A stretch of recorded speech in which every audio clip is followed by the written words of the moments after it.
O vídeo de hoje é sobre um tema fundamental: as 5 regras da liberdade financeira.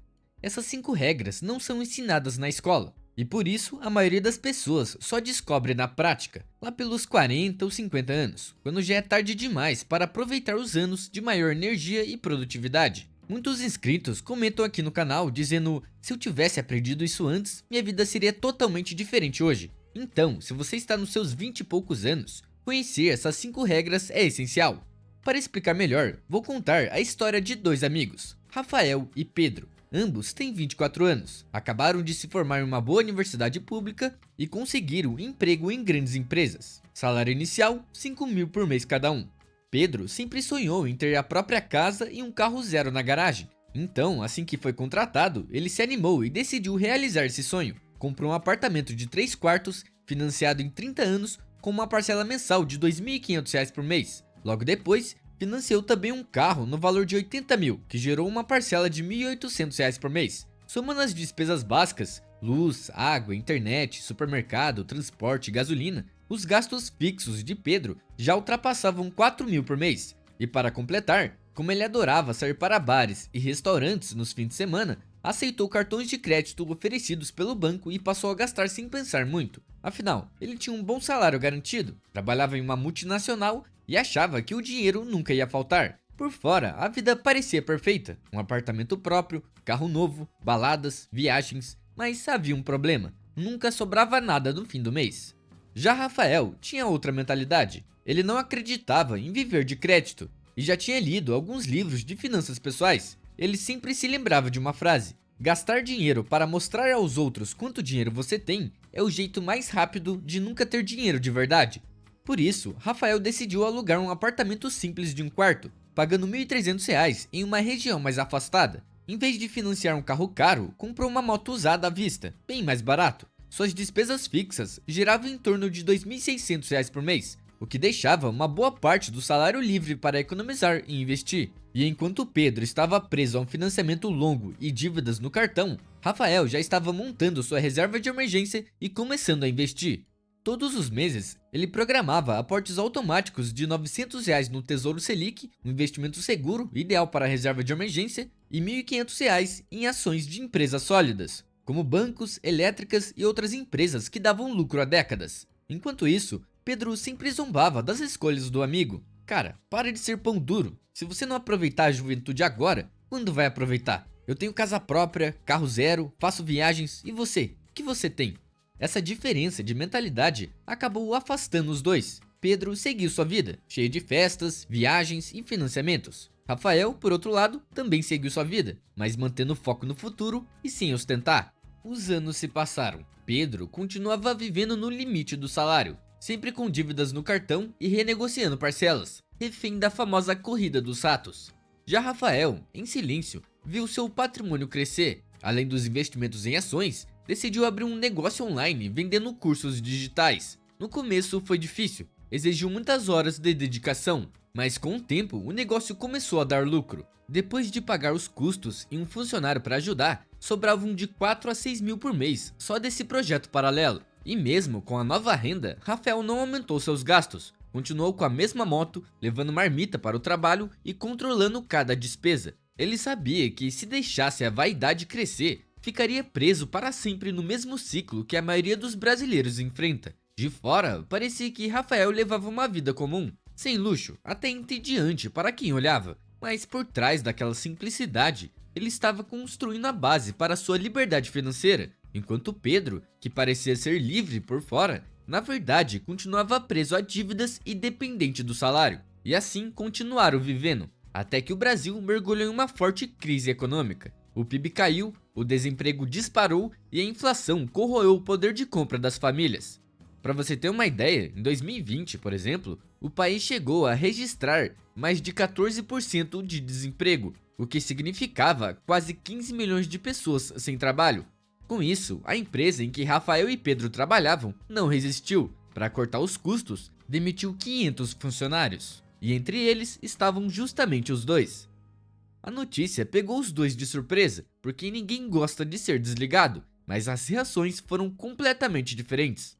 Rafael não entrou em pânico, ele já tinha planejado esse tipo de situação. No seu fundo de emergência, tinha dinheiro suficiente para viver pelo menos um ano sem precisar trabalhar. Além disso, recebia dividendos das ações, rendimentos de títulos públicos e tinha um negócio online que continuava gerando renda mesmo durante a crise. Pedro, por outro lado, obviamente ficou desesperado. Ele sempre acreditou que um bom emprego em uma grande empresa era sinônimo de estabilidade. Nunca tinha cogitado que poderia ser demitido. A partir do primeiro mês sem salário, o banco começou a cobrar as parcelas atrasadas do financiamento da casa, que ainda tinha mais 15 anos pela frente. O carro, financiado em 60 meses, ainda não tinha sido quitado. E foi nesse momento em que Pedro percebeu que muitos dos amigos que estavam sempre presentes nas festas, churrascos e viagens não passavam de conhecidos de ocasião. E quando ele mais precisou, ninguém estendeu a mão. Ele começou a pedir dinheiro emprestado a parentes, mas logo entendeu que isso não seria sustentável. A primeira medida drástica foi vender o carro, só que em plena recessão, o mercado estava desaquecido e ele conseguiu um preço bem mais abaixo do que esperava. O dinheiro mal deu para cobrir algumas parcelas atrasadas da casa, e quando ele achava que não dava para piorar, veio outro golpe. A taxa de juros disparou. Isso fez com que as parcelas do financiamento da casa, que já estavam atrasadas, ficassem ainda mais pesadas com multas e correções. O banco não quis negociar e Pedro começou a receber notificações de uma possível execução da dívida. O resultado, em pouco tempo, estava completamente quebrado, sem renda, atolado em dívidas e com um financiamento gigantesco nas costas.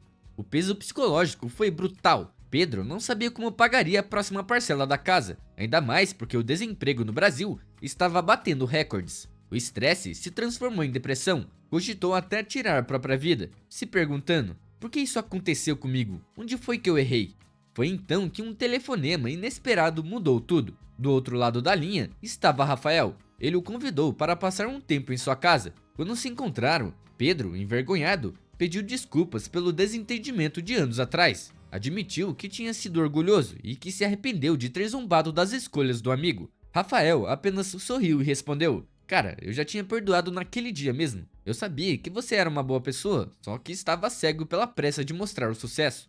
E aqui entra um bônus. No Brasil e no mundo, existem milhares de pessoas que são pobres de espírito, têm mais ego do que dinheiro no bolso, e a vida sempre se encarrega de ensinar humildade. É por isso que nunca vale a pena perder tempo com rancor ou vingança, porque mais cedo ou mais tarde, a própria vida ensina a lição. Depois dessa conversa, Rafael disse algo que deixou Pedro em choque. Amigo, estou planejando me aposentar cedo e fazer uma viagem longa com a minha esposa. Para isso, preciso de alguém de confiança que cuide do meu negócio online enquanto estou fora. Sei que você é um cara trabalhador, então quero te oferecer um salário de 4.000 por mês para me ajudar. Pedro quase não acreditou. Aquela proposta parecia um alívio. Com esse salário, ele poderia se manter por um tempo até ajeitar a sua vida, mas ao mesmo tempo ficou perplexo. Como era possível Rafael falar em se aposentar aos 32 anos? Se os dois tinham começado do mesmo jeito, no mesmo emprego há apenas 8 anos. E mesmo assim, a situação financeira deles era completamente diferente, como o dia e a noite. Dessa história, tiramos algumas lições importantes. A primeira é clara: o principal motivo do Pedro ter chegado à beira do colapso foi o endividamento. Ele não soube controlar seus financiamentos, e isso não é só culpa dele. Desde cedo, a sociedade brasileira valoriza o bom emprego, a faculdade, o currículo, mas quase nunca ensina como lidar com dinheiro. O resultado? Hoje, mais de 67 milhões de brasileiros estão inadimplentes. Isso significa que praticamente 4 em cada 10 adultos no país têm dívidas atrasadas. E o mais perigoso é que assim que um jovem consegue o primeiro emprego formal, com salário de 3, 4 ou 5 mil, os bancos começam a oferecer cartões de crédito, cheque especial e financiamentos. É nessa fase da vida que os desejos de consumo são mais fortes. Comprar o primeiro carro, financiar o apartamento, trocar de celular, mas quase ninguém entende o verdadeiro peso dessas decisões. O estilo de vida caro, alimentado por crédito fácil, vira um padrão, e abandonar esse padrão depois é quase impossível, porque a mente já se acostumou a medir felicidade pelo que se consome. Essa é a chamada armadilha da dívida. E o detalhe mais cruel é que essa armadilha é convenientemente apoiada pela sociedade, pelo governo e pelos bancos. O comércio lucra com você, o governo arrecada impostos sobre o consumo e os bancos ganham bilhões em juros. Só quem perde é o trabalhador, que vira refém das parcelas, boletos e empréstimos. Por isso, se você está sempre preso em dívidas, não é dono do seu tempo. Você se torna escravo de quem te empresta dinheiro e, por consequência, da empresa onde trabalha, já que depende do salário para manter o ciclo funcionando. Quanto mais você ganha, melhor é para o governo, porque você paga mais impostos e ajuda a aumentar o PIB. Também é ótimo para as empresas, porque os clientes continuam comprando no crediário ou parcelando no cartão, o que aumenta as vendas. E é excelente para os bancos, porque você paga parcelas com juros altíssimos, que no Brasil chegou a ser um dos maiores do mundo. Mas sabe para quem não é bom? Para sua vida pessoal e para sua liberdade financeira. Quando você entra no mundo das dívidas, está indo contra o poder dos juros compostos, e os efeitos são devastadores. Enquanto os ricos fazem o dinheiro trabalhar para eles, a maioria dos brasileiros vê os juros trabalharem contra, drenando toda a renda mês após mês. Certo, agora que você entendeu que para a maioria das pessoas, principalmente as que não sabem se controlar, a dívida é uma prisão sem fim, o que você pode fazer para controlar melhor o seu dinheiro e evitar cair na armadilha das dívidas? Bom, a resposta está em uma fórmula simples, a regra 75-15-10. Ela diz que 75% da sua renda vai para despesas essenciais, como moradia, alimentação, transporte e lazer, 15% para investimentos, como o tesouro direto, ações ou fundos, e 10% para sua reserva de emergência. Com o tempo, depois que você juntar de 3 a 6 meses das suas despesas essenciais, você deve inverter esse jogo e aumentar cada vez mais a parte destinada aos investimentos. Daí ficaria 75% para despesas essenciais e 25% para investimentos. Na história que contei, Rafael chegou a um ponto em que investia quase 50% da renda, gastava apenas 40% com despesas e deixava 10% para lazer. Essa é a regra 50-40-10, e quem consegue manter esse padrão, normalmente atinge a liberdade financeira em menos de 12 anos. Algo que parece impossível para quem está preso em dívidas, mas é totalmente real para quem tem disciplina. E com isso, chegamos à terceira regra da liberdade financeira: entender que investir não é tão arriscado quanto as pessoas costumam imaginar. Muita gente acha que a bolsa de valores é perigosa, como se fosse um cassino, mas a realidade é que as maiores fortunas do Brasil e do mundo foram construídas justamente com ações. O curioso é que muitos brasileiros trabalham em empresas listadas na bolsa, como a WEG, Itaú, Banco do Brasil, Vale, que são sólidas, lucrativas e com histórico de valorização gigantesco. Itaú, por exemplo, teve um rendimento médio nos últimos 10 anos de 23,2% ao ano. Mesmo assim, essas pessoas têm medo de comprar ações dessas mesmas empresas onde trabalham, preferindo deixar o dinheiro parado na poupança, que em 2024 rendeu menos de 7% ao ano. Agora, imagine investir em 25 empresas que tiveram lucro nos últimos 10 anos. Qual é a chance de todas elas quebrarem? Chutando alto, 4 poderiam falir, e mesmo assim, seu retorno no longo prazo seria muito maior do que investir na poupança ou mesmo na renda fixa. Por isso, enquanto a maioria foge da bolsa, os que têm paciência se beneficiam dos juros compostos e constroem patrimônio de verdade. Agora, a quarta regra é justamente sobre os juros compostos e por que você deve começar a investir o quanto antes. Para explicar isso, vamos fazer um experimento. Jorginho e Ronaldo investem R$ 500 por mês, com um retorno de 12% ao ano. Jorginho começou aos 18 anos, já Ronaldo aos 25. Porém, Ronaldo aportou dinheiro até os 50 anos, enquanto Jorginho aportou apenas até os 32, e depois deixou seu investimento rendendo sozinho. Quem você acha que vai ter mais dinheiro aos 65 anos? Bom, se você pensou que foi o Ronaldo, por ele ter investido quase o dobro de dinheiro, você está completamente errado. Enquanto o Ronaldo, com 65 anos, teria 4,6 milhões, Jorginho ficaria com impressionantes 8,6 milhões, ou seja, 4 milhões a mais apenas porque começou alguns anos antes. Esse é o poder dos juros compostos aliado ao tempo.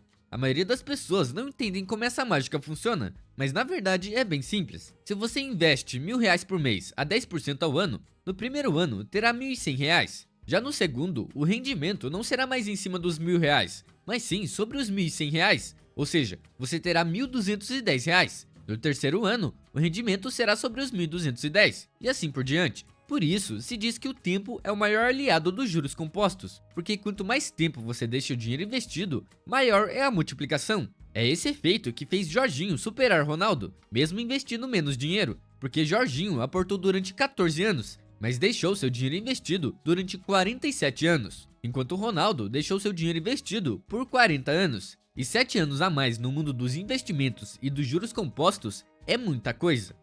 Certo, agora a quinta regra da liberdade financeira é entender o conceito de liberdade financeira.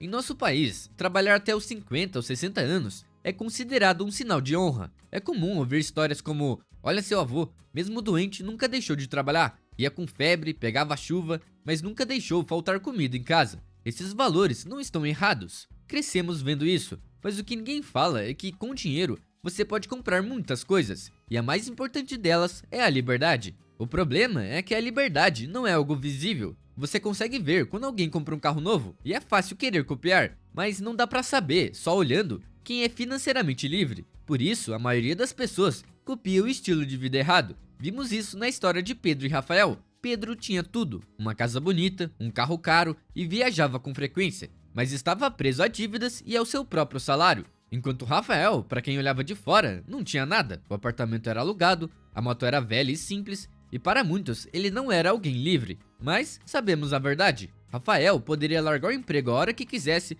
poderia viajar a hora que quisesse, poderia passar mais tempo com a família, praticar hobbies ou até escalar o Monte Everest se ele quisesse. E para mim, isso é ter liberdade.